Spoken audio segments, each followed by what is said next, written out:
فما أوتيتم من شيء فمتاع الحياة الدنيا وما عند الله خير وأبقى للذين آمنوا وعلى ربهم يتوكلون.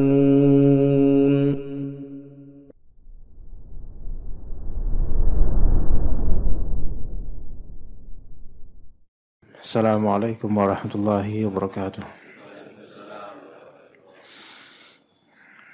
Innal hamdalillah nahmaduhu wa nasta'inuhu wa nastaghfiruh wa na'udzu billahi min shururi anfusina wa sayyiati a'malina.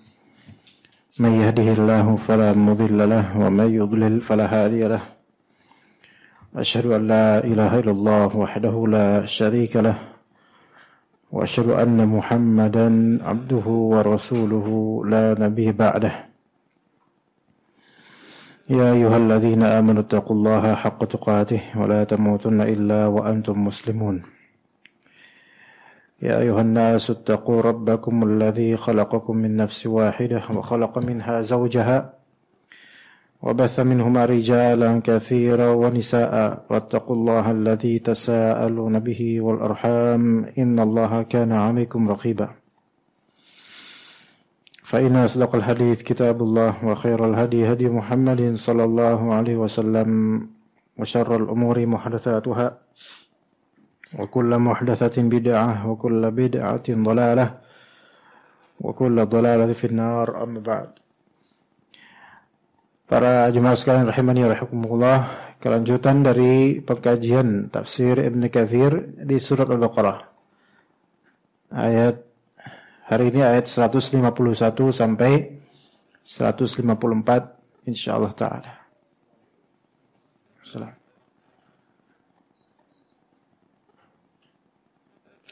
Oke,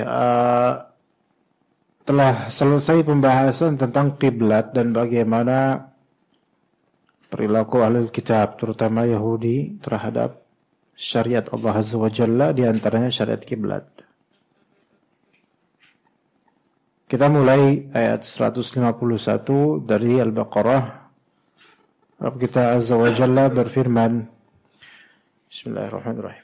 Kama arsalna fikum rasulan minkum yatlu alaikum ayatina wa yuzakkikum wa yuallimukumul kitab wal hikmah ويعلمكم ما لم تكونوا تعلمون فاذكروني أذكركم واشكروا لي ولا تكفرون يا أيها الذين آمنوا استعينوا بالصبر والصلاة إن الله مع الصابرين ولا تقولوا لمن يقتل في سبيل الله أموات بل أحياء ولكن لا تشعرون.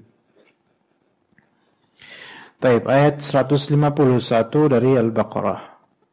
Kama arsalna fikum rasulan minkum. Sebagaimana kami bisa Pak, bisa tolong tolong bacakan arti ayatnya Pak Fadl.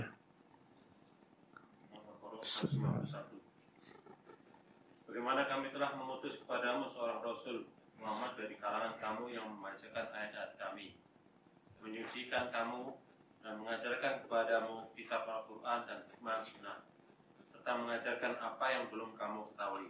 Ya, baik. Itu dulu. Nanti itu lanjut insyaallah. Baik, di ayat pertama dikatakan oleh Ibnu Katsir rahimahullah, Yadhkuru ta'ala ibadahal mu'minin. Allah Ta'ala menyebutkan pada hamba-hamba yang beriman apa yang disebutkan ma an'ama bihi alaihim min bi'tsati rasul alaihi wasallam. Kenikmatan atas orang-orang beriman, yaitu berupa apa? Pengutusan Rasulullah sallallahu alaihi wasallam, pengutusan Nabi Muhammad sallallahu alaihi wasallam. Lalu nikmatnya apa aja sih? Oke, diutusnya Rasul itu nikmat. Tapi apa perbuatan yang dilakukan oleh Rasul kepada kita dari kenikmatan itu? Disebutkan dalam ayat ini, pertama, yatlu alaikum ayatina, pertama itu. Kedua, wa yuzakkikum. Ketiga, wa yu'allimukumul kitab wal hikmah. Keempat, wa yu'allimukum ma lam takunu ta'lamun. Itu 4. 4 kenikmatan dijamak ada pada atau Allah jadikan bersumber dari Nabi sallallahu alaihi wasallam. Ya, di sini 4 nikmat yang disebutkan dalam ayat 151 Al-Baqarah. Pertama, yatlu alaikum ayatina, yaitu Rasulullah SAW membacakan kepada kalian kaum mukminin ayat-ayat Allah. Tilawah. Yang kedua, wa yuzakkikum, mensucikan. Rasulullah SAW mensucikan, membersihkan, memberantas kesyirikan, mensucikan dari kesyirikan dan akhlak yang buruk. Yang mensucikan dari kejahilan, kebodohan, kesyirikan, akhlak yang buruk. Yang ketiga, wa yu'allimukumul kitab, mengajarkan kepada kalian Al-Quran wal hikmah. Al-Quran dan hikmah sunnah. Al-Quran sunnah. Itu yang ketiga. Nikmat ketiga, mengajarkan kepada kalian Al-Quran dan as-sunnah. Itu ketiga. Keempat, wa yu'allimukum ma lam takunu ta'lamun, mengajarkan kepada kalian hal-hal yang sebelumnya kalian belum mengetahuinya.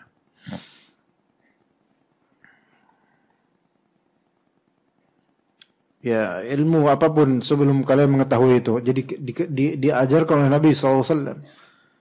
Dari baik ilmu agama atau lainnya, terutama ilmu agama, karena Nabi SAW diutus untuk itu, untuk menyebarkan dakwah, untuk mendakwahi. Jadi itu 4 kenikmatan. Baik. Kemudian masih di ayat yang sama, tentu kita masih terus bahas. Ada ayat yang serupa sebenarnya dengan ayat ini. Kalau kita cari ya di Al-Quran ada beberapa ayat.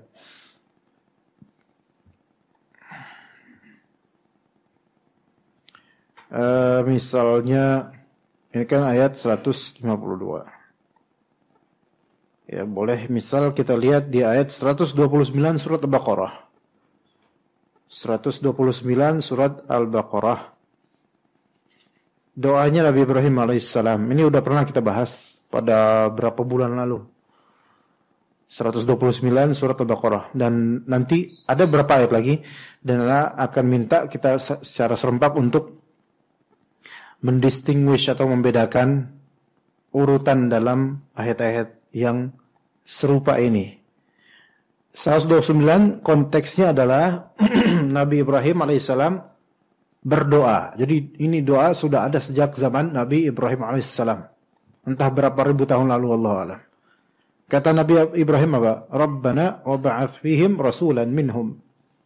Wahai Rabb kami, utuslah di antara orang-orang penduduk Mekah ini nanti seorang rasul dari kalangan mereka sendiri. Sebenarnya ini doanya akhirnya dikabulkan oleh Nabi oleh Allah Azza wa Jalla berapa ribu tahun kemudian.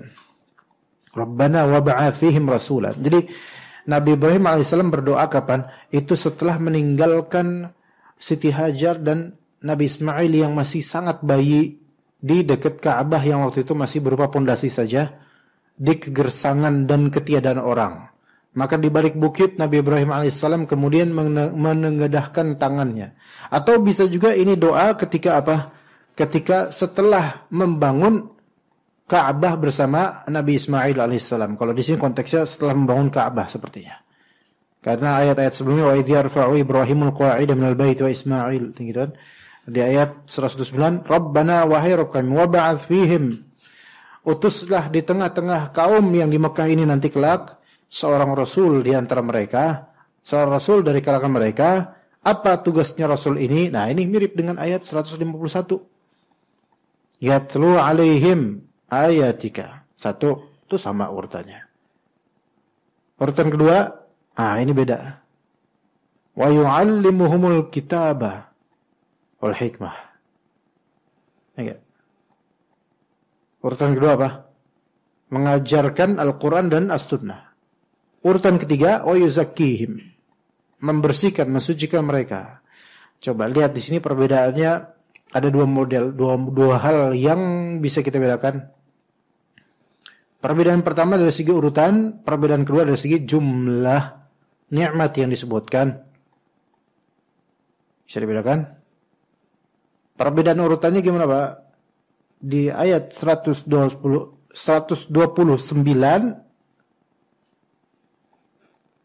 nomor 2 dan nomor 3 itu berkebalikan.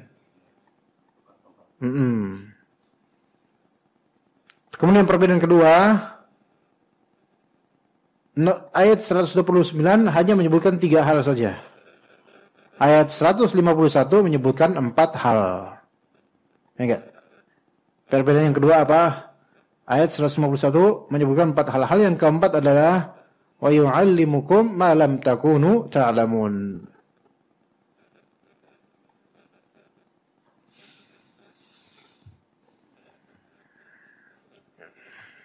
Oke. Kemudian di surat Ali Imran ayat 164 juz 4 halaman 71 kalau di Al-Qur'an pada standar cetakan kita. Halaman 71 di Al-Qur'an, Ali Imran ayat 164. 164 Ali Imran. Ayatnya ini serupa. Identikal. Miriplah. Apa kata Allah? Laqad mannallahu 'alal mu'minin. Allah Ta'ala telah memberikan karunia pada orang-orang beriman. Idz ba'atsa fihim rasulan min anfusihim.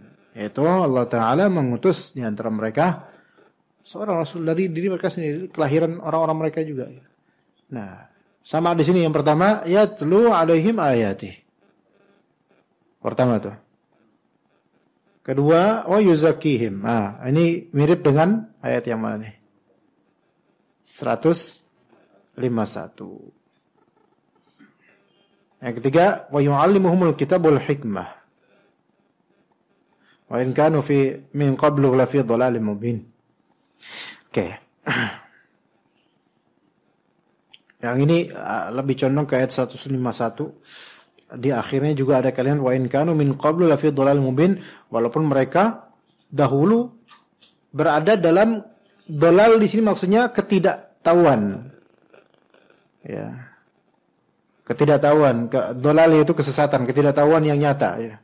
Berarti kan karena enggak tahu maka di ayat 151 dikatakan wa yu'allimukum ma lam takunu ta'lamun. Allah Rasulullah mengajarkan kepada mereka, kepada kalian apa yang dulunya kalian enggak tahu. Dulu kalian tersesat, tapi Allah Ta'ala Subhanahu wa taala tapi Rasulullah SAW mengajarkan. Jadi dhalal itu kadang maknanya adalah tidak tahu. Ya. Kejahilan, ketidaktahuan itu dhalal. Dhalal kan artinya bisa maknanya sesat dalam arti menyimpang. Dhalal bisa juga artinya tidak tahu. Kalau sesat itu kayaknya bahasanya itu kan artinya menyimpang gitu loh. Ya. Nah, di bahasa kita tersesat, ada tersesat. Kalau sesat itu selalu negatif. Tersesat itu kadang-kadang masih bisa diberi uzur. Tersesat kadang-kadang karena nggak tahu gitu loh. Jadi bisa dimaklumi gitu. Nah, dhalal dua-duanya bisa. Imam maknanya sesat, imam maknanya tersesat dalam arti nggak tahu. Coba di surat Ad-Duha. Wad-duha wal-laili idza saja ma wadda'aka rabbuka wa ma qala wal akhiratu khairul laka minal ula wa la sawfa ya'tika. Alam yajidka yatima fa'awa wa wajadaka dhallan fahada. Wahai Nabi Muhammad, kami temukan engkau dalam keadaan apa? Dhallan sini apa artinya? Enggak tahu. Fahada. Kemudian Allah Ta'ala berikan hidayah. Dulu kan pernah booming dulu di tahun sebelum pandemi atau kapan gitu. Nabi itu dulunya sesat gitu. Menyimpang, salah. Ini terjemahan salah. Dhal di sini maknanya adalah tidak tahu. Fahada, maka Allah beri hidayah, beri pengetahuan. Gitu maknanya. Juga di surat Yusuf, ketika anak-anaknya Yusuf itu apa ya? Anaknya Yusuf bukan anaknya Nabi Yakub. Nabi Yakub tuh merasa betul-betul Nabi Yakub betul-betul kangen sama Nabi Yusuf. Dan sampai kok kayaknya aku mencium aroma-aroma Yusuf itu karena ngebawa apa? Ngebawa bajunya Nabi Yusuf dari Mesir tuh anak-anaknya. Tapi anak-anaknya apa? Ya, wahai bapak kami, engkau masih aja fi dhalalikal qadim. Engkau masih aja berada di dhalalmu yang lama. Dhalal di sini maknanya adalah ketidaktahuan, enggak ngerti gitu. Masih dhalal bukan berarti Nabi Yakub itu sesat, menyimpang, bukan. Ya. Iya, kita. Oke, di sini wa in kanu min qablu la fi dhalalin mubin, walaupun dahulu orang-orang dahulu para sahabat sebelum masuk Islam mereka berada dalam dhalal di sini ketidaktahuan yang nyata. Ya bisa juga kesesatan karena dulu para sahabat ketika sebelum masuk Islam banyak yang sesat, artinya musyrik dulunya gitu loh.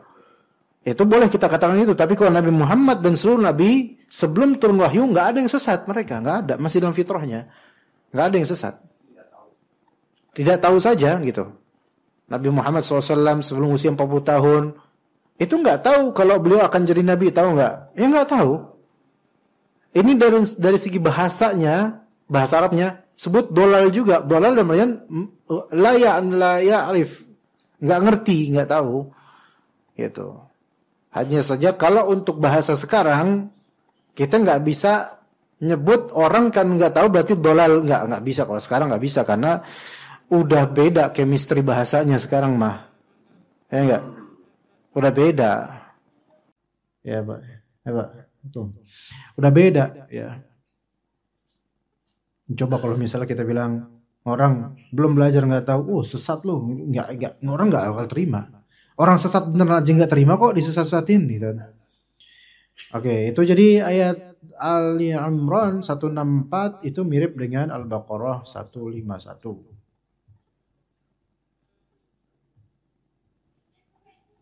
Juga di surat Al-Jumu'ah ayat kedua di juz 28 halaman 553. Al-Jumu'ah.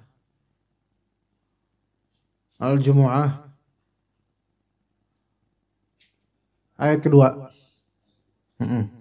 Mirip semua. Huwallazi ba'atsa fil ummiyina rasulan minhum. Dialah Allah Ta'ala yang mengutus di tengah-tengah kalangan ummiyin buta huruf.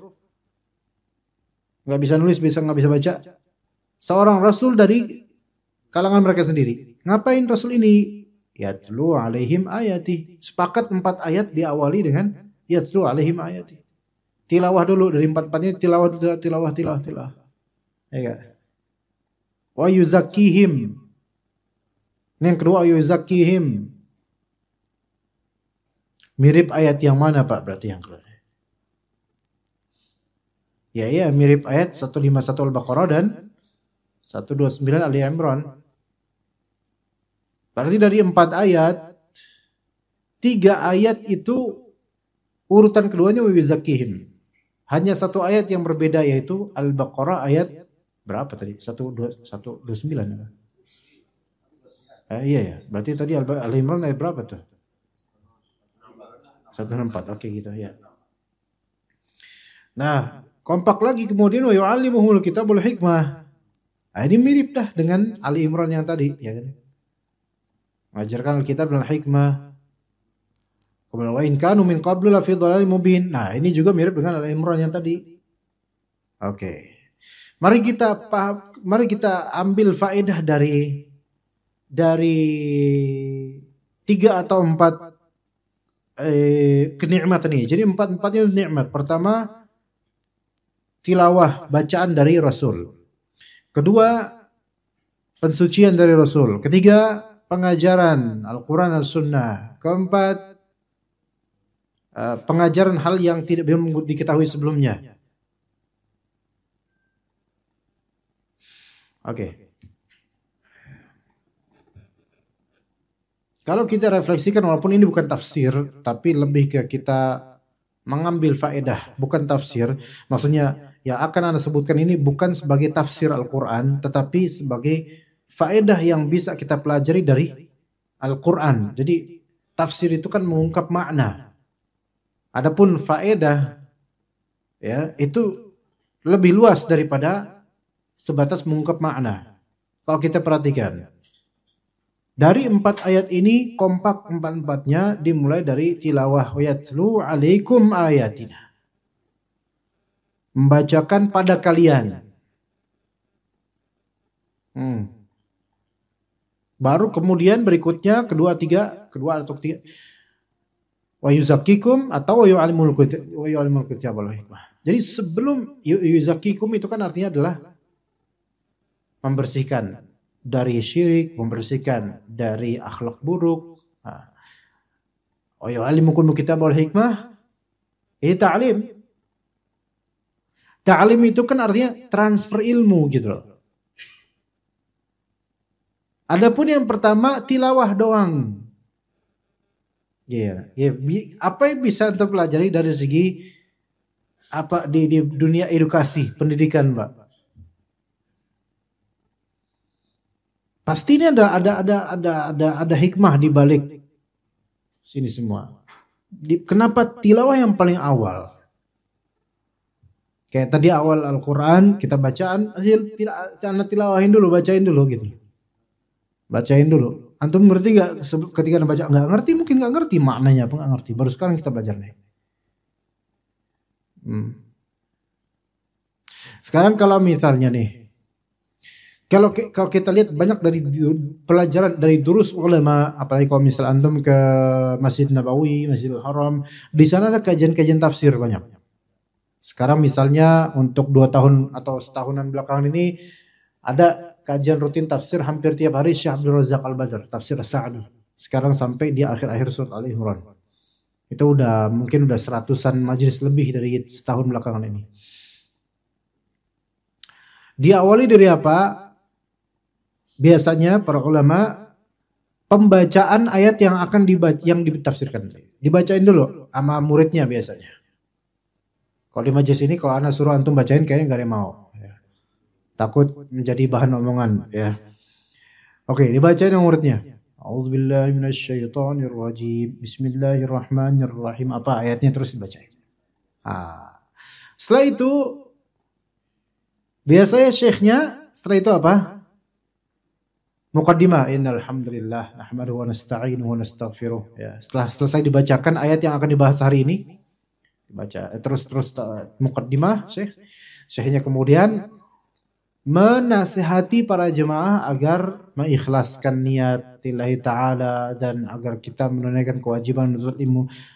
Seperti ada briefing sebentar untuk penataan hati. Ya. Baru kemudian mulai ke konten, yaitu apa? Ya inti dari pengajian ini yaitu membahas ayat-ayat yang tadi dibaca. Itu masuk dalam wa yu'allimukumul kitab wal hikmah. Sebelum wa yu'allimukumul kitab wal hikmah ada sebelumnya apa? Wa yuzakkikum, membersihkan dulu hati-hati kalian, dibersihin dulu supaya ta'lim ini masuk, resep, nyerap gitu. Dan dari 4 ayat ini 3 ayat seragam, Pak. Membersihkan dulu itu lebih didahulukan dibandingkan ngajarin. Membersihkan lebih didahulukan daripada ngajarin. Kalau di ayat yang Al-Baqarah ayat 121, ajarin dulu, baru dibersihin. Nanti kita akan bahas kenapa kok bisa gitu. Apakah konteksnya beda atau gimana? Oke. Jadi ada faedah di sini para jemaah sekalian. Namanya membacakan. Itu semua orang masih terima, Pak. Tapi namanya ngajarin, kalau hati nggak bersih, nggak terima orang. Iya. Coba kalau misalnya sebelum Jumatan, setengah jam sebelum Jumatan, biasanya di masjid-masjid, di toa masjid ada bacaan Syekh Fulan, Syekh Fulan. Orang pada terima nggak? Ya terima aja, namanya mau Jumatan, biar nama bacaan udah gitu dong.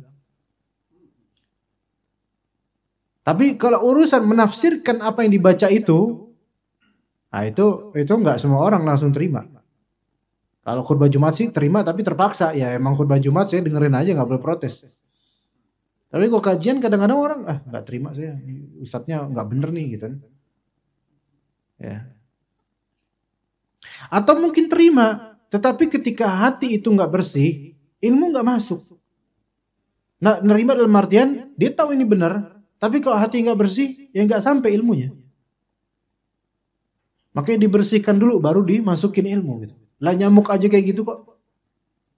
Nyamuk kan sebelum injeksi sebelum nyuntikin cairan kenyamukannya apa sih namanya itu? Anda juga bingung membahasakannya gimana? Itu kan di ini dulu, digosok-gosok dulu, gitu. Sebelum kita disuntik juga dokter ikutan nyamuk, ya kan? Dibersihin dulu tuh, ya, gitu. Jadi ada kaidah dalam bahasa Arab namanya at-takhliyah qabla at-tahliyah. At-takhliyah qabla at-tahliyah. At-takhliyah itu artinya pelepasan, dibersihkan. Qabla sebelum at-tahliyah. At-tahliyah ini artinya perhiasan, penghiasan. Tahliyah artinya penghiasan. Jadi bersihin dulu sebelum dandan.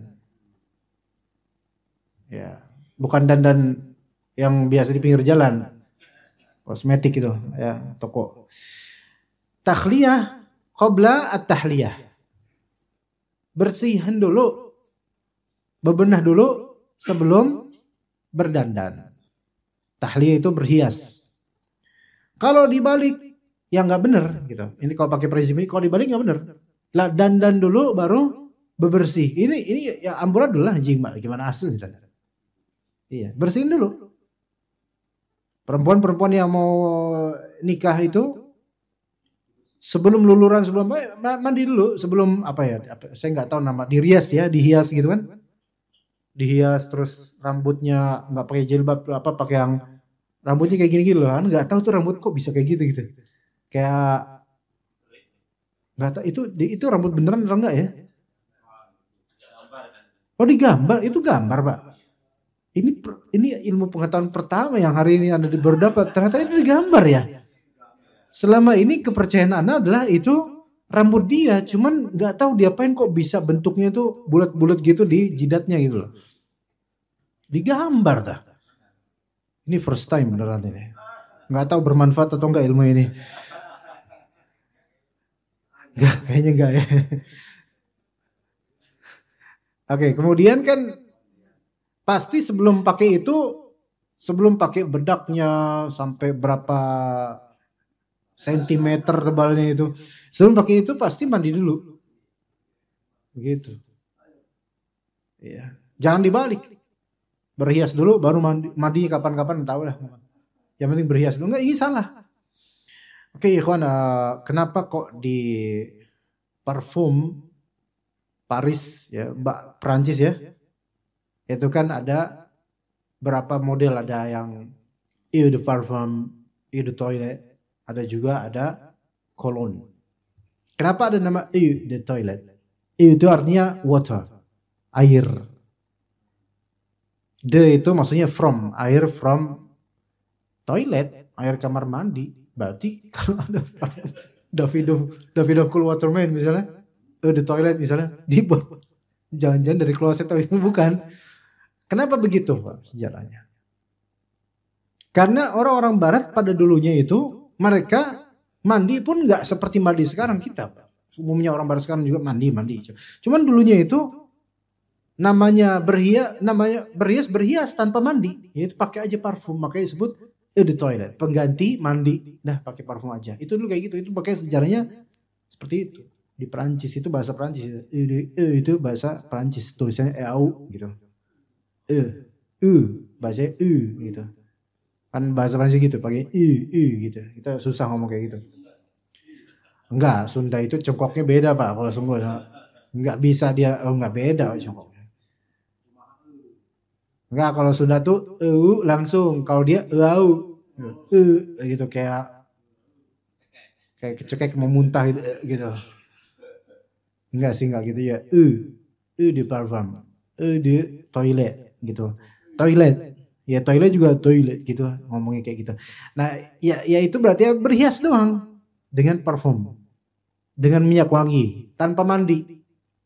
Kalau sekarang alhamdulillah umumnya orang mandi dulu lah, baru habis seger mandi baru pakai parfum, kan enak gitu.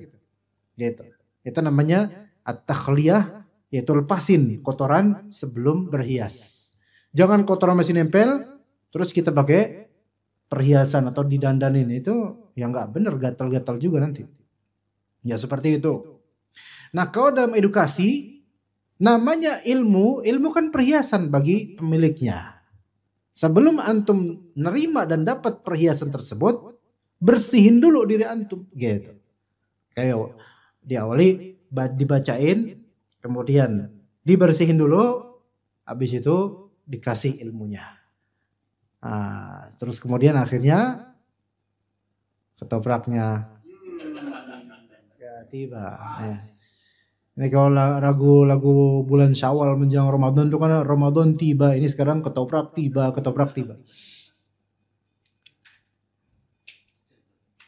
Agak lapar sih, tapi anak nggak mau. Dibiarin aja nanti. Nah di sini wa yuzakihim, kemudian wa yu'allimuhumul kitaba wal hikmah.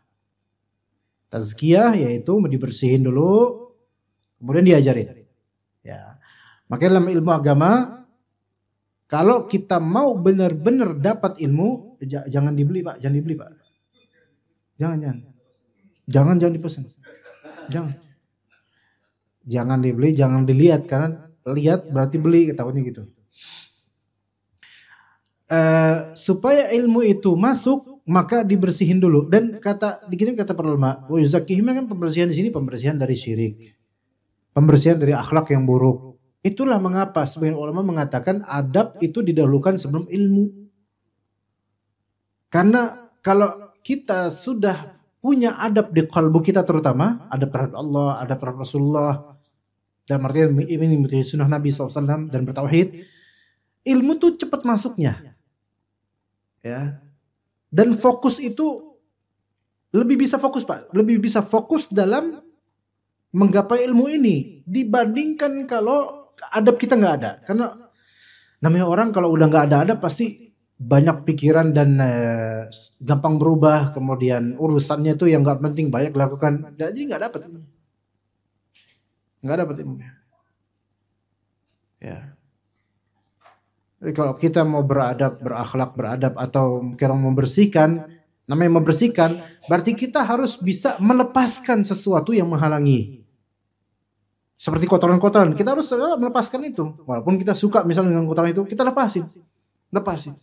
Harus tega lepasin itu semua.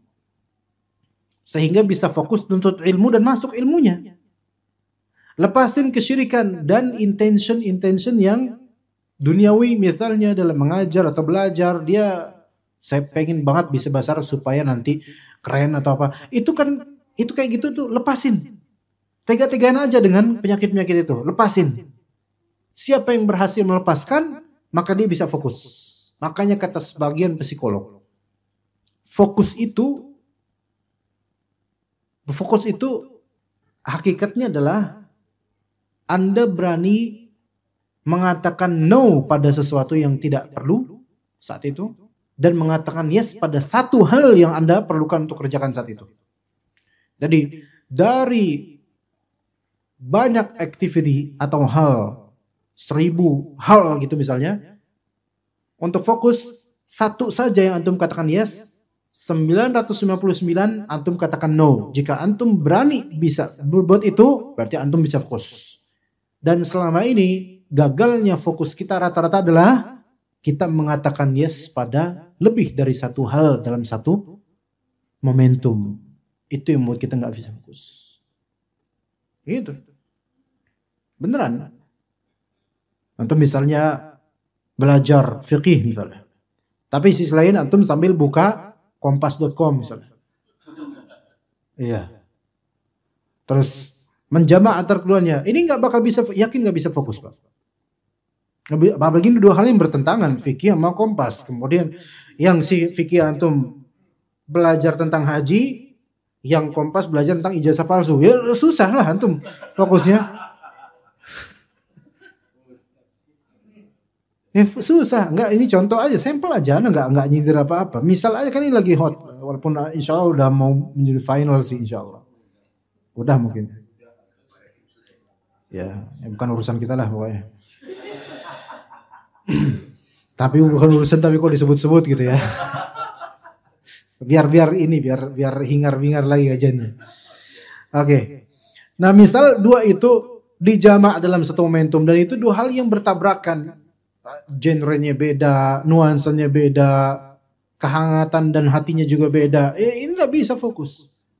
Adapun perkataan mereka multitasking, sebagian dari psikolog itu mengatakan nggak ada yang namanya multitasking hakikatnya. Ada sebagian psikolog mengatakan begitu. Pada hakikatnya multitasking itu adalah tetap melakukan fokus pada satu pekerjaan di detik-detik ini dan cepat berpindah. Itu adalah multitasking. Karena manusia pada hakikatnya nggak bisa menjamak dua activity dalam dua fokus gitu, nggak bisa. Harus ada yang dikalahkan. Mau nggak mau harus. Cuman namanya multitasking itu adalah frekuensi fokusnya itu sangat mudah untuk berubah, diadaptasi dengan kemauan dia, ya cepat habis. Multitasking, multi talenta, multitasking itu mengerjakan beberapa task dalam beberapa tugas dalam satu momentum. Sebenarnya enggak. Dia tetap butuh waktu 1 menit untuk dibagi 30 detik buat ini, 30 detik buat ini, 30 detik. Itu kata sebagian psikolog. Ya ini bukan kesepakatan semua psikolog, cuman kalau kita pikir-pikir kayaknya benar juga gitu loh. Kayaknya benar juga.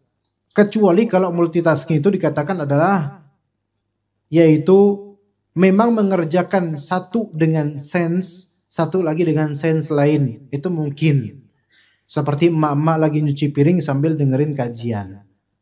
Ini ya bisa disebut multitasking. Cuman tunjukkan pada saya, apakah betul dengan itu bisa dia fokus, disebut fokus? Enggak. Lagi nyuci piring sambil dengerin kajian Ustadz siapa? Maududi misalnya. Kemudian hati itu sambil mikirin suami lagi ngapain sekarang, kelayapan kayaknya. Itu kira-kira mana yang fokus, Pak? Ke suami. Disitulah dia fokus. Jadi dia ketika nyuci piring itu dibejok-bejok piringnya karena lagi kesel. Impact dari fokus di hatinya. Jadi tetap dia sebenarnya fokus pada satu hal itu, dan yang lainnya itu sebenarnya ya mungkin dia lakukan, cuman nggak bisa disebut fokus. Makanya nggak ada seseorang itu multifokus atau fokus dalam dua hal dalam satu momentum, itu enggak. Harus satu-satu. Manusia normal kayak gitu. Nah, hati ketika, jadi kata yang tadi Ana bilang, secara sebagian dari pakar mengatakan fokus adalah Anda berani mengatakan yes untuk satu hal dan mengatakan tidak untuk sisanya apapun itu. Itu baru sisa disebut fokus. Nah, ketika seseorang sudah bersih lillahi ta'ala, itu bisa dia fokus. Dan akan mudah untuk menerima ilmu. Ilmu itu pelajaran apapun itu, mau pelajaran umum, agama. Kalau kita niatkan fokus dan kita singkirkan yang lain hanya untuk menerima ini saja, itu cepat masuknya. Ya semua dari kita udah mengalami ini semua. Semua dari kita, Pak. Mau tua, mau muda, semuanya gitu. Ya. Tapi ketika kita merasa saya kan multitasking, saya multi talenta, saya multi ini, multi itu, terus dia merasa nggak usah fokus, udah ada, saya bisa kok seragam, bisa ini, bisa itu. Coba rata-rata nggak jadi, Pak, rata-rata hanya kulit doang dapatnya, nggak dalam, cepat lupa. Kalau misalnya kajian kita ini 30 menit pertama rebanaan, iya. 15 menit, setelah 3 menit, 15 menit, muqaddimah, sambutan. Ustadznya dikasih waktu 20 menit. Ustadznya 20 menit, terus udah 20 menit selesai, dikasih isyarat oleh DKM atau panitia untuk udah selesai Ustadz, karena bacaannya masih panjang.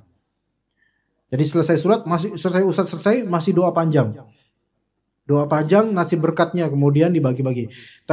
Tanya emak-emak yang pulang. Tadi Ustadz ngomong apa? Ya ngomong, yang penting ngomong. Ingatnya apa? Jarang yang diingat. Kenapa? Karena terlalu banyak fitur. Terlalu banyak fitur. Hatinya juga nggak bersih. Nggak bersih di mana? Kita nggak bisa meriksa hati orang, tapi emang susah bersih jadinya.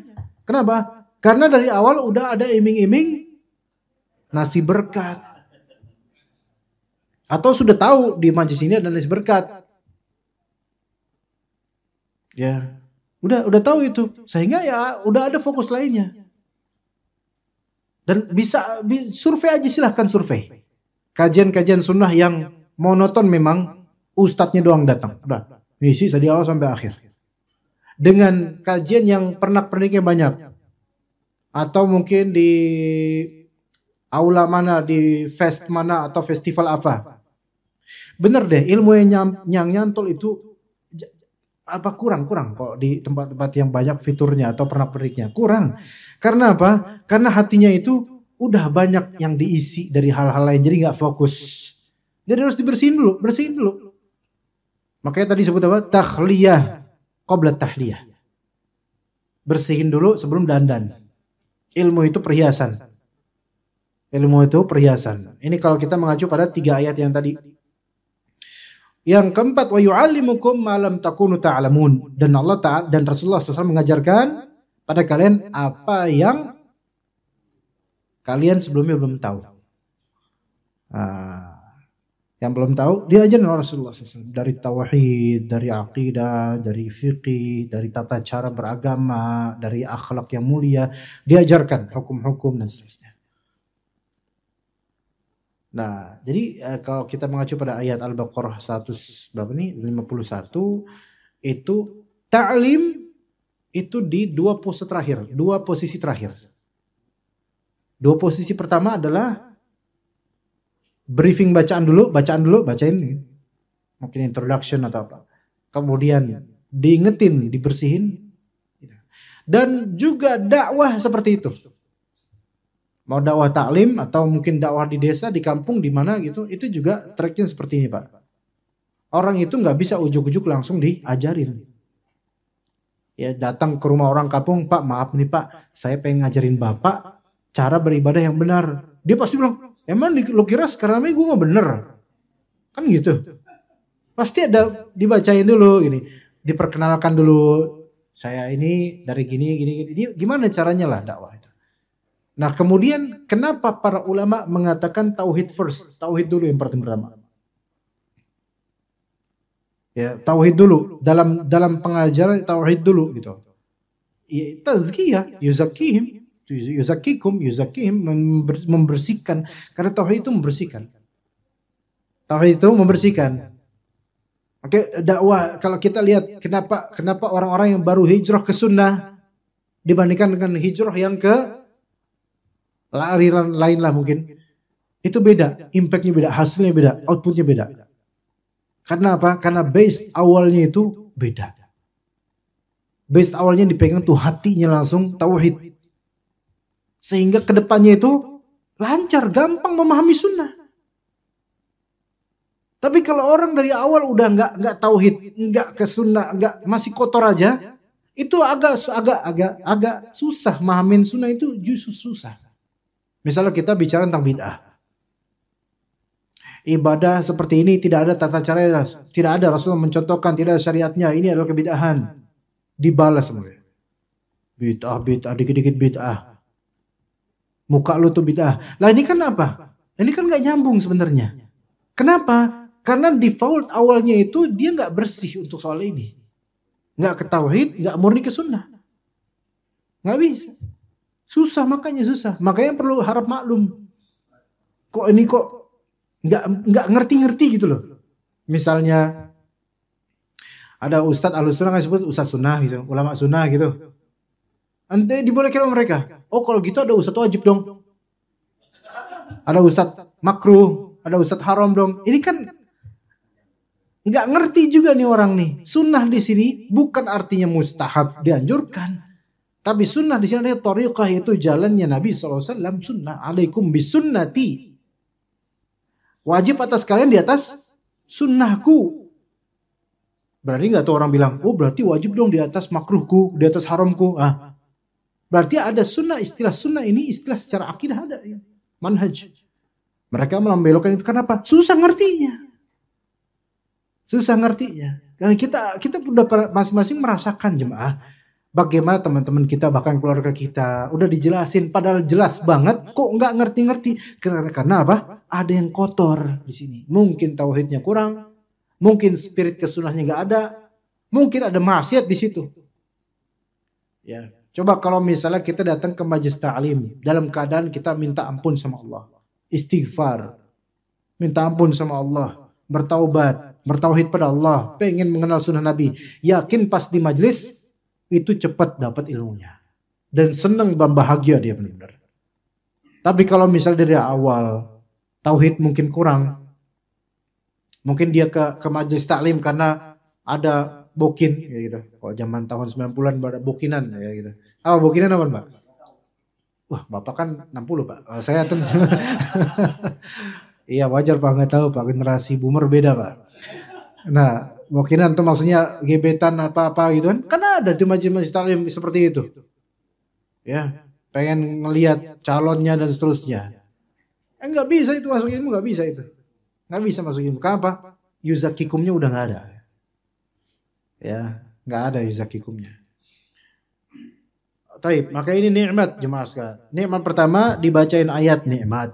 Nikmat kedua dibersihkan nikmat. Nikmat ketiga diajarkan Al-Qur'an, As-Sunnah dan diajarkan hal-hal yang belum kita ketahui. Taib ke surat Al-Baqarah ayat 121. Kalau salah yang tadi yang 129. Oh, ini yang 191 ini. 129 ada beda sendiri. Kamar di sini yatlu alaikum ayat. Itu doa Nabi Ibrahim ya. Wa ba'ath fikum rasul wa ba'ath fihim rasulan minhum yatlu alaihim ayatihi. Wa yatlu alaihim ayatika yu'allimuhumul kitabul hikmah wa yuzakkihim. Berarti di sini kalau yang versi Nabi Ibrahim ada doanya gimana? Yaitu ya Allah, utuslah atas mereka pada mereka seorang rasul yang membacakan mereka ayat dan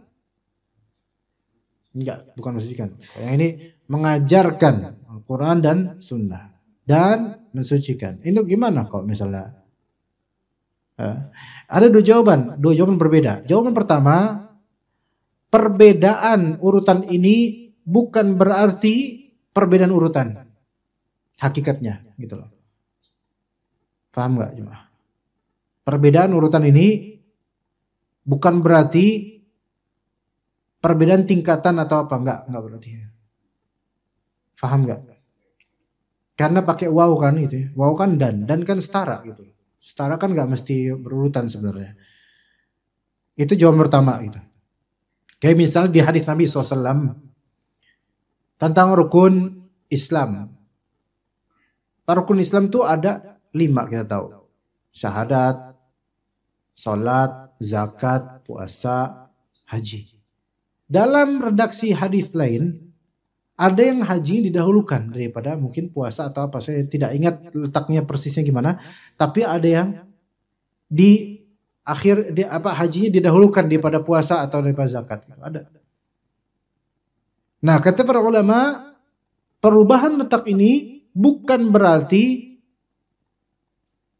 perubahan posisi pada umumnya kita kenal, tetap zakat, puasa, haji. Cuman ada perubahan redaksi ini hanyalah sebatas variasi, ya. Tapi ini jawaban seperti ini juga jawaban yang sebenarnya tidak begitu kuat sebenarnya. Pasti ada hikmahnya gitu loh. Itu yang pertama ya. Oke, kita menuju jawaban kedua. Kenapa kok berbeda dengan 3 ayat yang tadi? Maka jawabannya gini, kalau kita kontekskan wallahu a'lam. Untuk orang-orang yang sudah mengenal tauhid dan sunnah, sudah berakar pada iman, maka dia bisa langsung dibacain kemudian diajarin langsung. Paham nggak Pak? Ya, beda ya.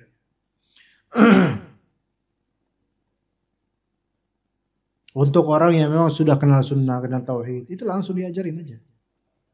Karena dia udah paham, udah ngerti sunnah, udah tahu, udah menuju tauhid, diajarin langsung. Tuh. Terus kemudian kok habis diajarin wa yuzakihim, dibersihkan lagi? Iya. Karena seseorang setelah punya ilmu itu nggak menjamin dia akan bersih habis itu. Maka harus dibersihkan. Diingatkan lagi untuk membersihkan hati. Gimana, bisa paham nggak Pak? Gini Pak. Nih, misal saja. Saya nggak mengatakan kita semua ada yang direkomendasikan lebih afdol daripada yang lain, enggak. Kita semua banyak ujian dan kesulitan. Pak, ketika Anda mengajarkan remaja atau pemuda yang masih punya ambisi dunia, kira-kira langsung Anda ajarin atau Anda bersihin dulu? Kira-kira gimana? Bersihin dulu. Kita berikan mindset yang baik dulu tentang tauhid, tentang kita ini ke agama, nggak usah karena ria, nggak usah karena dunia gitu ya. Tapi kalau audiens kajian Anda atau orang ini adalah orang yang sudah sangat tua dan beliau sudah kenal sunnah dan beliau nggak ada indikasi ngarep dunia dengan ilmu ini, kira-kira bisa nggak langsung ajarin? Bisa, langsung ajarin. Dan setelah diajarin, diingetin lagi bahwasanya ilmu dari Allah. Bukan untuk apa-apa, melainkan supaya kita selamat di akhirat gitu. Seolah-olah di 4 ayat ini dengan perbedaan ini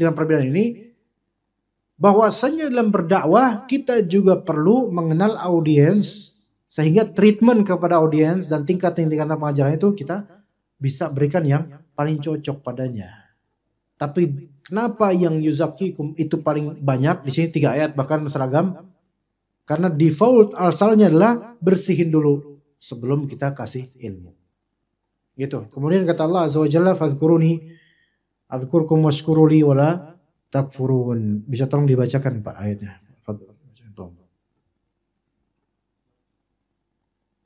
Al-Baqarah ayat 152. Maka ingatlah kepadaku, aku pun akan ingat kepadamu. Bersyukurlah kepadaku dan janganlah kamu ingkar kepadaku. Ya, jazakallah khair.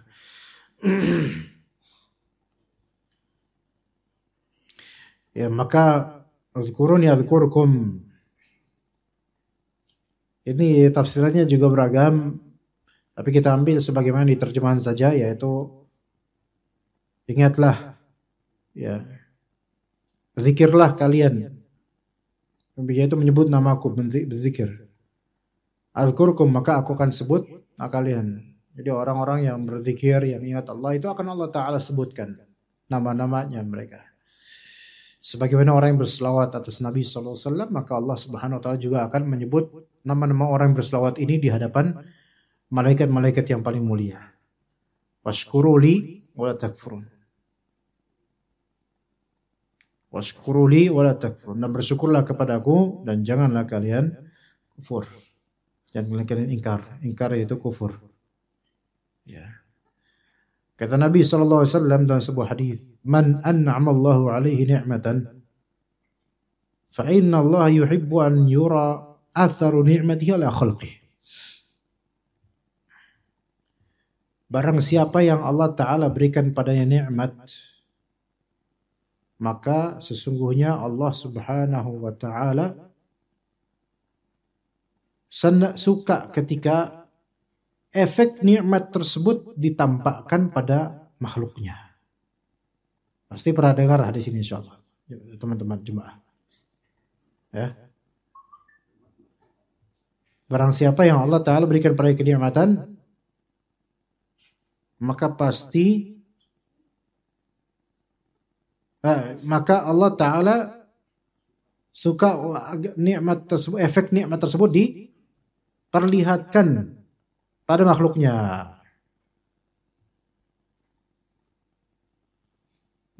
Waskuruli wala takfurun, bersyukurlah. Di antara bentuk syukur adalah menampakkan efek nikmat pada hamba-hamba Allah. Tapi fikihnya harus dipahami dulu. Harus dibedakan antara tahadduts bin ni'am, menceritakan kenikmatan atau menampakkan kenikmatan karena bersyukur, dengan menampakkan kenikmatan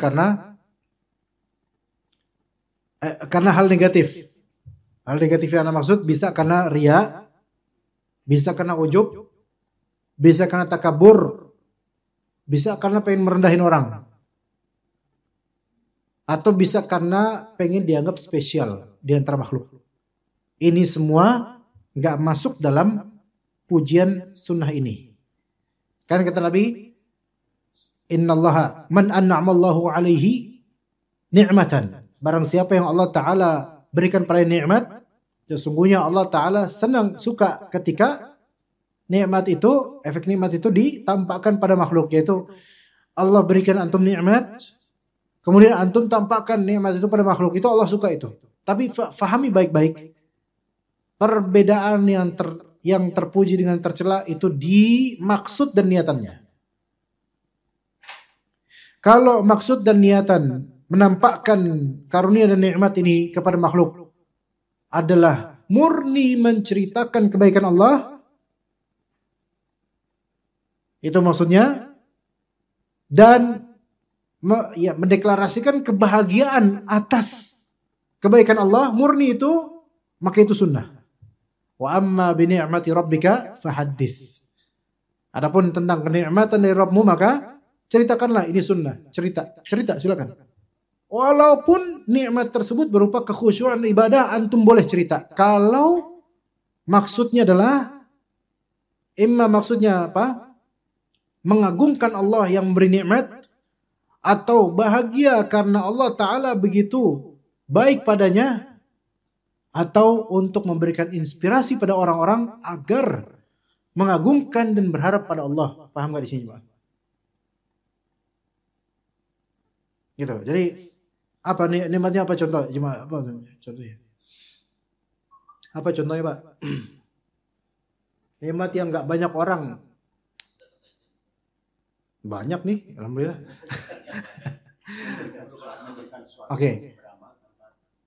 Oke, misalnya nih, sampean panjenengan apa nyatet kan nikmat gitu, dan kalau lihat hasil catatan, masya Allah nikmat banget ini, saya berhasil catat ini dan ini saya paham, seneng banget.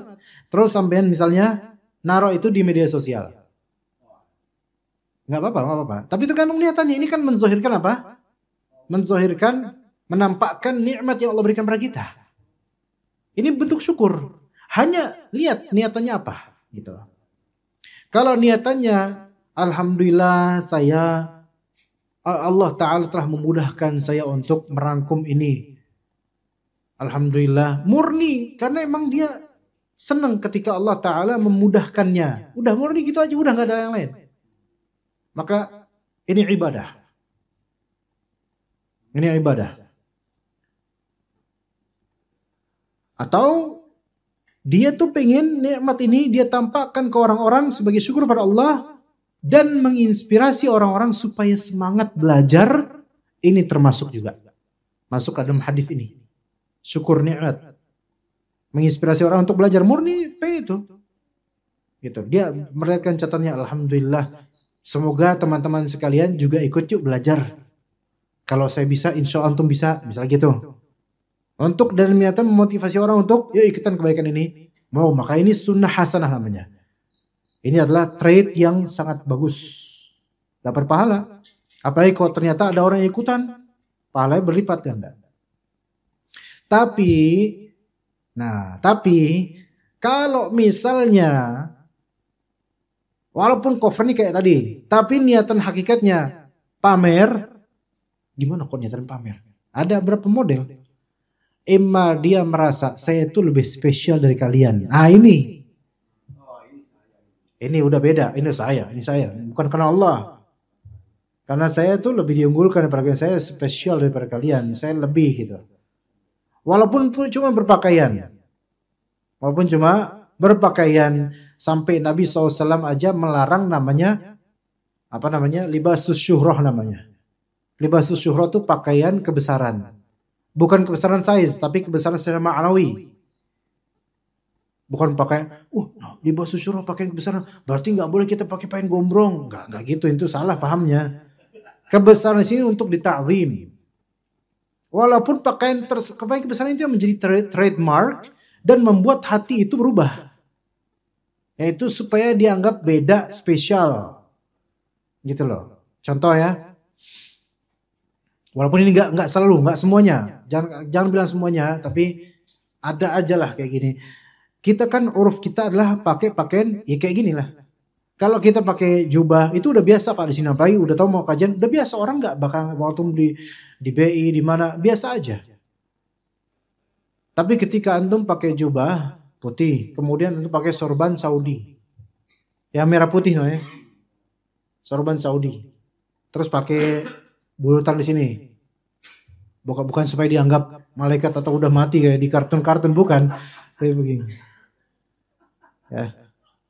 Antum masuk stasiun Pasar Senen. Iya. Itu kira-kira dilihatin gak sama orang. Padahal antum bukan orang Arab loh. Bahkan Arab maklum aja gak dimaklumin. Akan lihatin. Muka Dayak. Tapi kok ini apa pakai pakaian kayak gini ya gitu kan. Orang pernah lihatin. Ya. Pada bahan bincang orang gak? Bahan bincang orang. Salah gak dia? Salah. Kecuali kalau dia emang orang Arab ya, emang pakaian gitulah, wajar lah. Enggak, tapi antum ngapain di Pasar Senen, di stasiun kayak gitu? Padahal orang bakal jadi bahan omongan. Antum belum tentu selamat, hati antum susah selamatnya. Dilihat sama orang-orang. Kedua, kesalahan ekonomis juga. Kenapa? Antum penampilan kayak orang sultan. Stasiunnya Pasar Senen. Ekonomi berarti ini aja. Karena kalau misalnya itu sultan kayak gini, minimal gambir atau Soekarno Hatta sekalian, gitu loh. Ya oke lah, Halim masih pesawat lah, gitu kan, gitu. Dia orang lihat Pasar Senen, gitu kan orang lihat. Oke, itu dari segi dunianya. Nah dari segi ini, kalau merasa karena ini saya spesial, saya punya pakaian ini spesial, jadi pengen tampil, pengen tampak, pengen dilihat, maka ini bahaya. Ini tidak sedang menampakkan nikmat Allah karena Allah, bukan. Tapi karena gua spesial. Enggak seperti ini, enggak boleh. Nah, dan ini enggak masuk dalam ayat washkuruli, bersyukur, enggak. Malah justru ini bisa khawatirnya masuk wala takfurun, janganlah kalian kufur pada kufur nikmat. Jadi nikmat tidak ditempatkan pada sehakikatnya, malah dijadikan bahan sombong dan ujub, begitu ya. Begitu juga ilmu syar'i jemaah. Mengenal manhaj salaf, kita mengenal manhaj salaf bukan untuk sok-sokan di umum publik, dan insya Allah nggak gitu, insya Allah. Apa benefit antum sok-sokan? Alhamdulillah saya udah kenal manhaj salaf, terus kenapa? Amalnya yang penting kita itu. Tapi bisa juga terjadi Pak, bisa. Gimana? Saya kenal manhaj salaf sejak tahun 2000. Tulis di status. Buat apa? Supaya pada ngeper. Ente kan baru paling pas pandemi kemarin. Paling lewat HIC ente kan? Nah gitu. Ana lewat Majelis Ta'lim Ustadz Kibar. Itu mungkin gak bisa gak itu masuk bab ini? Bisa. Ketika maksud dia adalah apa? Spesial saya, gak kayak situ. Ini masuk takabur. Yaitu membuat orang tuh dikerdilin sama dia. Padahal kan yang penting amal. Percuma Pak kalau misalnya kenal mazhab tahun 2000, bahkan dari zaman Nabi Musa kenal mazhab salaf kayak gimana. Tapi kalau sekarang amal kita nggak ada, ya percuma sebenarnya. Apa urusannya terus mazhab salaf kalau nggak ada amal? Yang penting amal. Baik, kemudian ya ayyuhalladzina amanu ista'inu bis sabri was salah innallaha ma'as sabirin. Wahai orang beriman. Silakan Pak, fadhil. Wahai orang-orang yang beriman, mohonlah pertolongan kepada Allah dengan sabar dan sholat. Sungguh Allah beserta orang-orang yang sabar. Masya Allah. Nah, wahai orang beriman, seruan buat semua orang beriman. Berarti ini seruan yang khusus, bukan untuk semua manusia. Ya ayuhan nas, bukan. Ya ayyuhalladzina amanu. Untuk kita semua. Dan setelah seruan itu pasti ada sesuatu yang spesial. Ista'inu bis sabri was salah. Ista'inu, minta tolonglah kalian kepada Allah, minta tolong ya pastinya. Tapi ada di sini tawasulnya dengan kesolehan, tawasulnya dengan amalan, tawasulnya dengan yaitu hal yang membuat minta pertolongan ini semakin kuat, yaitu dua hal, as-sabar dan as-salah. As-sabar dan as-salah. As-sabar itu kesabaran. As-salah itu salat. As-sabar secara bahasa maknanya al-mana'. Sabar secara bahasa artinya adalah mencegah, menahan. Al-habs wal mana'. Menahan dan memenjarakan, mencegah itu sabar. Makna bahasa sabar mencegah, menahan. Jadi Masya Allah pentingnya kita belajar ilmu syar'i ya dari para ulama, para ustadz itu. Sampai lafal sabar itu kan di KBBI ada, kita tahu sabar. Tapi umumnya orang Indonesia tidak mengetahui hakikat sabar itu sendiri. Sabar itu kan derivasi dari bahasa Arab. Nah bahasa Arab itu namanya kosakata itu ada definisi masing-masing. Sabar itu adalah al-habs wal mana'. Al-habs itu kayak memenjarakan. Al-mana' itu menyetop, mencegah. Ketika kita dapat kosakata ini, sinonim dari sabar, kegambar kan di kita, oh iya benar sabar tuh ya kayak kita tuh kayak memenjarakan diri dari pengaruh emosi gitu. Kita mencegah diri dari kata-kata keji, dari ini itu sabar, ya itu sabar. Karena banyak orang yang awam seperti kita juga itu bilang gue mau sabar sama dia, emang tuh anak tuh beneran dah, kalau bisa dibalikin kerahin gue balikin, temen gue sabar aja. Lah ente gak sabar. Ucapan tersebut menunjukkan itu gak nahan diri. Gitu loh. Jadi gak sabar. Ya orang kayak gitu. Sabar tapi mukul juga. Gue udah sabar nih, masih sabar nih. Tuh udah gue pukul tuh masih sabar tuh sebenarnya. Gimana kalau gue gak sabar? Lah mukul itu udah gak sabar. Karena gak tahan dia. Oke. Adapun sholat secara bahasa maknanya doa. Jadi kalau sabar secara bahasa maknanya memenjarakan, mengurung, mencegah, mencegah, menahan. Salat arti bahasanya doa, meminta, memohon. Ya, baik. Nah, tapi secara syariat sabar itu adalah habsun nafsi 'anil makarih. Yaitu mencegah diri dari keburukan-keburukan. Nah, itu sabar. Jadi, orang beriman, kalian kalau punya masalah, punya harapan, minta tolonglah kepada Allah dengan cara pertama, cegah diri kalian dari keburukan dulu. Biar dapat, biar dikasih. Yang pertama, cegah diri kalian dari keburukan. Bersabarlah. Sabar dulu. Nah, kemudian wassalah. Salat. Salat itu secara syariatnya panjang dia. Perkataan dan perbuatan. Salat secara syariat adalah beribadah kepada Allah Ta'ala dengan perkataan dan perbuatan yang didahulukan dengan takbiratul ihram dan diakhiri dengan salam. Itu salat. Tapi yang bagus untuk kita sampaikan di sini, kenapa sabar didahulukan sebelum salat di sini? Dan hakikatnya memang begitu. Yang sahih adalah sabar dulu, kemudian sholat. Bukan sholat dulu, kemudian disabar-sabarin. Kegambar nggak Pak?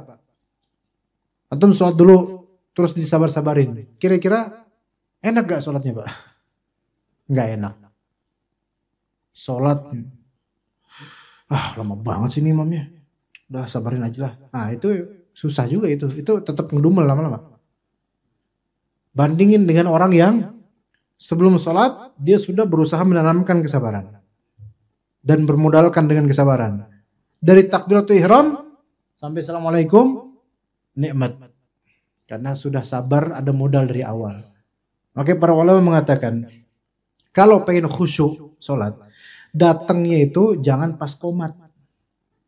Karena susah sabarnya. Ya enggak Pak? Datangnya, ya enggak harus datang sebelum marbot belum buka udah datang dia. Ini kerajinan Masya Allah ya. Datangnya lebih awal sehingga lebih tenang. Kan tenang itu bisa membuat kita lebih bisa tenang, sabar. Terus habis itu sholat. Nah, sabar itu betul-betul bisa menahan apa? Menahan emosi, kekesalan. Yang kata Nabi SAW, man yatasabbar yusabbirullah. Barang siapa yang berusaha betul-betul untuk terus sabar, maka Allah Ta'ala pasti akan membuat dia bisa bersabar. Dalam hadis Nabi lainnya, Nabi mengatakan SAW, as-salatu nur, was-sabru diya. Salat itu nur, cahaya, dan sabar itu sinar. Salat itu cahaya, sabar itu sinar. Dari nur dan dia. Nur itu salat, sinar. Sabar dia. Enggak. Nur itu gimana? Nur itu salat itu nur itu cahaya. Sabar itu dia yaitu sinar. Oke. Baik. Ini sinar atau cahaya, Pak? Ini. Apa sih namanya? Ini apa? Lampu ini. Lampu. Sinar. Tapi oke, kita gelapin. Ngapain tutup lampunya? Nah, kemudian ruangan ini masih tetap terang karena di luar ada sinar matahari. Nah, yang masuk di ruangan ini cahaya atau sinar? Cahaya. Tapi kalau kita keluar dan kita lihat langsung matahari, yang keluar dari matahari apa? Sinar. Gimana? Bisa paham nggak?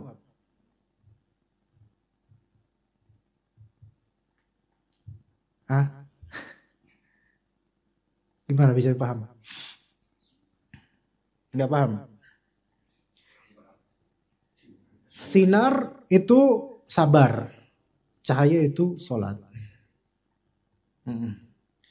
Apa bedanya kemudian sinar sama cahaya, Pak? Bedanya mana? Cahaya bagian dari sinar, seringkali begitu, namun tidak selalu. Bisa tanya ke lulusan fisika, ya.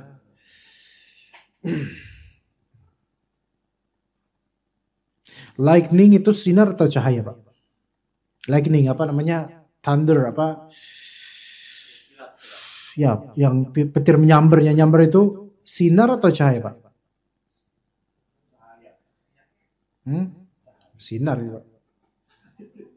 Sinar. Pokoknya salah terus lah, Pak. Oke, sekarang pikirkan sinar itu sabar, cahaya itu sholat. Dan sabar lebih dulu sebelum sholat. Ayo, gimana? Ayo, silakan.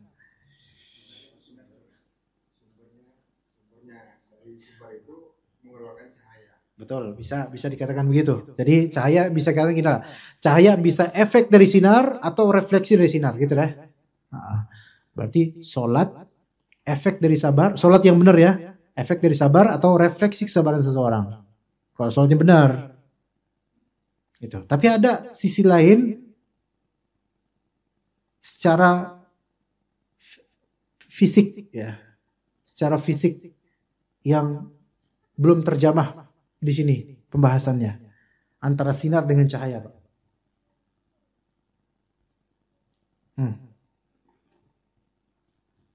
Sinar itu mengandung panas, cahaya itu enggak, relatif enggak. Karena biasanya entah pantulan, entah efek aja. Tapi kalau sinar itu mengandung panas, ini coba Pak, bisa, boleh Pak kalau mau pegang nggak apa-apa, pasti kerasa panas. Lampu kerasa panas. Tapi tidak semua panas itu sinar, nggak semua. Contohnya HP, baterai HP panas, bersinar HP enggak, karena enggak ada sesuatu yang glowing gitu. Nah, refleksikan itu. Nabi SAW menyebutkan sabar itu sinar, sholat cahaya. Orang kalau lagi sabar, yang dia tahan apa, Pak? Amarah ya, panas nggak? Panas. Sabar. Iya, sabar. Kesabaran itu ada ditahan dan digenggam apa? Panasnya digenggam gitu. Sabar. Ya. Nah, sholat kalau udah sabar duluan bisa sholat. Itu sholat itu tinggal refleksinya aja. Maka orang yang sholatnya bercahaya itu karena dia sebelum sholat sudah mengadaptasikan atau mengadopsi sifat sabar pada dirinya. Oke, kalau tadi terburu-buru langsung datang lari-lari ke masjid terus Allahu Akbar, nggak ada sinar, nggak ada cahaya, ada yang ngos-ngosan, dan pengen cepat-cepat aja, gitu. Seperti itu jemaah. Kayak dikatakan di sini, wasta'inu bis-sabri was-salah.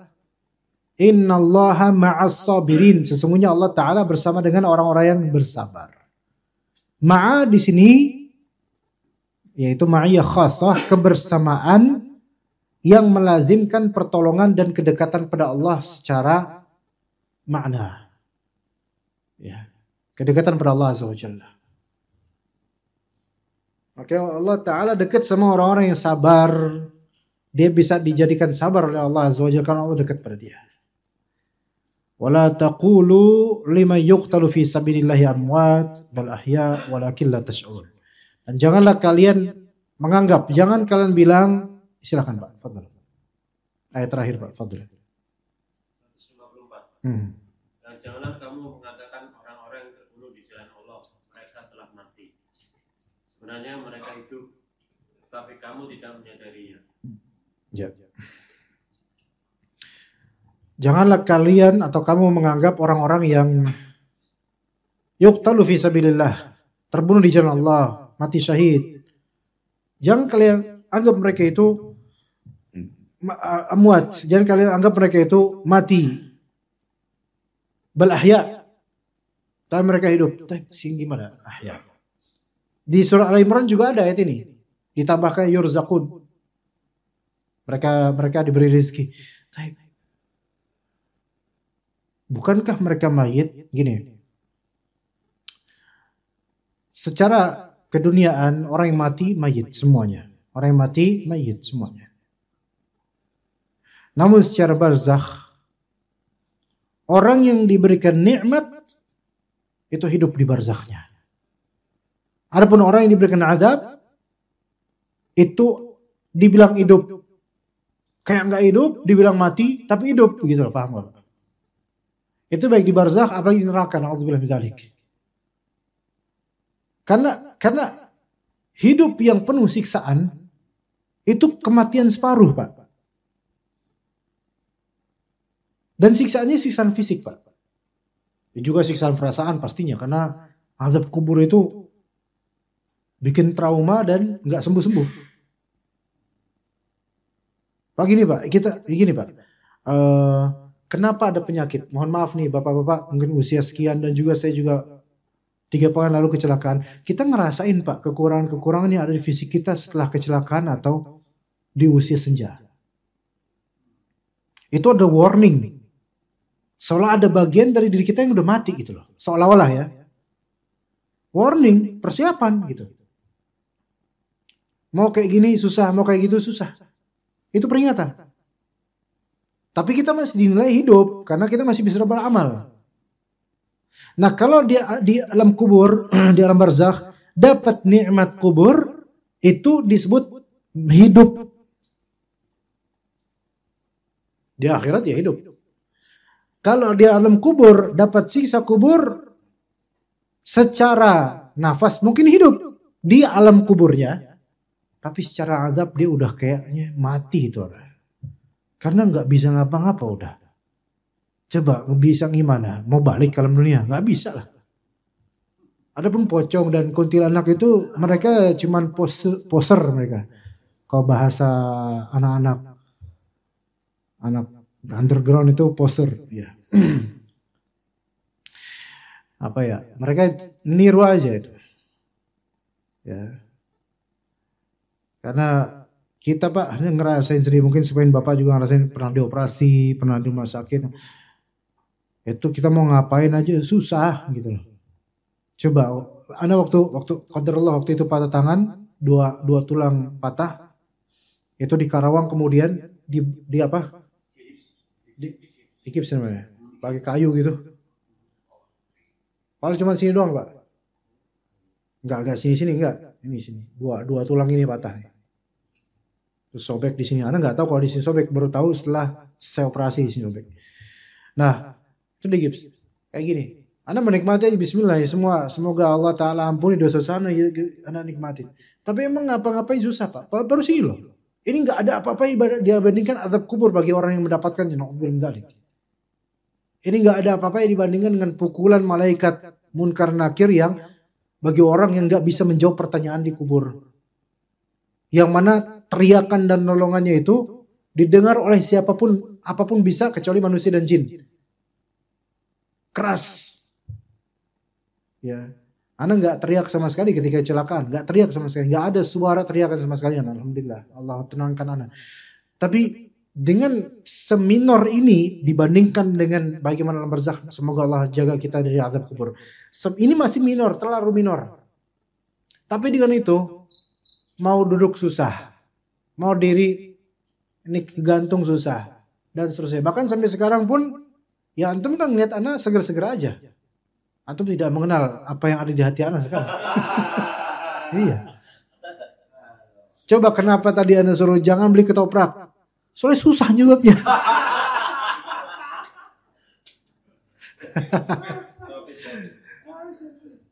Iya. Nah, ini baru minor banget gitu loh Pak. Ya. Dan kita masih hidup, alhamdulillah. Tapi seolah-olah Anda pribadi ngerasain. Dengan ini ada beberapa hal yang mati dalam sini gitu loh Pak ya. Udah nggak seperti dulu lagi gitu loh. Ya mungkin sebagian jemaah ngerasain di usia sekian. Udah dioperasi atau mungkin ada penyakit atau apa. Ada bagian dari tubuhnya yang udah nggak kayak dulu lagi fungsinya. Tapi masih hidup gitu loh. Makanya saya pengen bertanya kalau ngeliat pocong, tuh saya pengen nanya pocong sama kuntilanak juga apa yang dalam di bolong tengah. Anti kok bisa gitu loh. Kok bisa? Ini saya ada yang patah tangan aja. Ngapa-ngapain susah. Situ bolong tengah kok bisa sampai terbang. Itu mungkin dia mikir. Iya juga ya Ustaz ya. Ini mungkin. Mikir. Ya. Nah makanya di alam barzakh itu. Kalau sudah dapat adab. Itu gak bisa ngapa-ngapain. Ketika udah gak bisa masain. Orang tuh kerasa. Kayak udah mati. Kayak udah ngerasa. Ya saya udah apa gunanya saya gitu. Apa gunanya fisik saya. Kayak na'udzubillah min dzalik. Adab kubur. Adab neraka. Yang disifati begitu. Ya, yang wa ya'tihimul maut min kulli makan, wa ya'tihil mautu min kulli makan. Kematian datang dari segala arah. Itu kalau orang dapat azab neraka, kematian datang dari segala arah. Kematian datang dari segala arah, Pak. Enggak tahu gimana gambarannya, yang realnya gimana, tapi itu di surat Ibrahim Allah Ta'ala katakan seperti itu. Nah, orang-orang yang mati syahid, mati fisabilillah, mungkin bisa juga mati karena menuntut ilmu, mati karena ikhlas mencari nafkah dan seterusnya. Itu semoga Allah Ta'ala jadikan rezeki buat dia di alam kuburnya. Bal ahya, yaitu mereka hidup inda rabbihim. Mereka hidup di sisi Rabb mereka. Di alam kubur mereka hidup. Bal ahya walakin la tash'urun, tapi kalian tidak merasakannya. Nah gini, berarti kehidupan barzakh itu tidak bisa dirasakan oleh kita, wahai orang yang masih hidup di dunia. Gak bisa. Dan gak mungkin bisa. Tapi gimana kalau misalnya bertemu dengan mayit yang saleh ini di alam mimpi? Mungkin. Mungkin, karena itu memang ada dalilnya dan itu mungkin. Dan memang bisa terjadi. Walaupun tidak absolut langsung kita vonis benar itu fulan, wallahu alam. Kita tetap kembalikan ke Allah aja yang terbaik. Nah, tapi itu bukan berarti di luar mimpi kita bisa merasakan kehadirannya mayit ini, yang saleh ini. Oh, itu udah khurafat mainnya itu. Mayit ini hadir lagi. Dia isi kajian. Oh, ini khurafat. Apalagi Rasulullah datang ke majelis saya. Dia lagi di ambang pintu terus mata yang belalak gini ngeliatin. Rasulullah dibelalakin, dipelototin. Ini khurafat. Ya, ini khurafat. Tuh Rasulullah datang ke majelis saya, Pak Deden pergi. Ya, begitu. Jadi kalian tidak mengetahui, kalian tidak merasakan. Apalagi mengetahui, merasakan saja mayit itu hidup di alamnya, kalian tidak bisa. Ayat ini menjadi jawaban atau bantahan bagi orang-orang yang menganggap adanya roh gentayangan atau roh penasaran. Nggak ada. Walaupun alasan gentayangan ada bagian tubuhnya masih keselip di engsel rel misalnya. Terus gentayangan di situ nyari bagian tubuhnya. Enggak, itu setan itu. Itu bukan ruh dia, bukan jasad dia, bukan, itu setan. Untuk membuat mindset dan akidah orang-orang berubah menjadi sesat. Karena apa? Karena orang yang lagi bahagia di alam barzakh aja, kita nggak bisa merasakan impact dan juga perasaan apa tentangnya. Walaupun kita berdiri di atas di dekat kuburannya. Pak, gue ngerasain nih Pak. Saya ngerasain nih. Dia lagi dapat nikmat. Tahu dari mana antum? Gak feeling aja. Nggak ada feelingnya. Ada, jangan sok tahu lah. Udah jangan kayak Ateng dah gitu. Yang tua-tua pasti tahu ini Ateng sok tahu nih. Ya. Nah kemudian kalau misalnya yang dapat nikmat kubur aja kita nggak bisa ngerasain yang di dunia ini, apalagi yang dapat azab. Karena orang dapat azab, boro-boro mengirim sinyal ke orang yang lagi di dunia. Nggak sempat dia lagi sibuk dengan kesulitannya sendiri. Begitu jemaah sekalian. Oke, baik. Mungkin untuk tafsir Ibnu Katsir kita cukup sampai situ. Kita lanjut sedikit sejenak ke pengkajian kitab Sunan An-Nasa'i rahimahullah taala. Sallallahu alaihi Muhammad wa ala alihi wasallam ajma'in.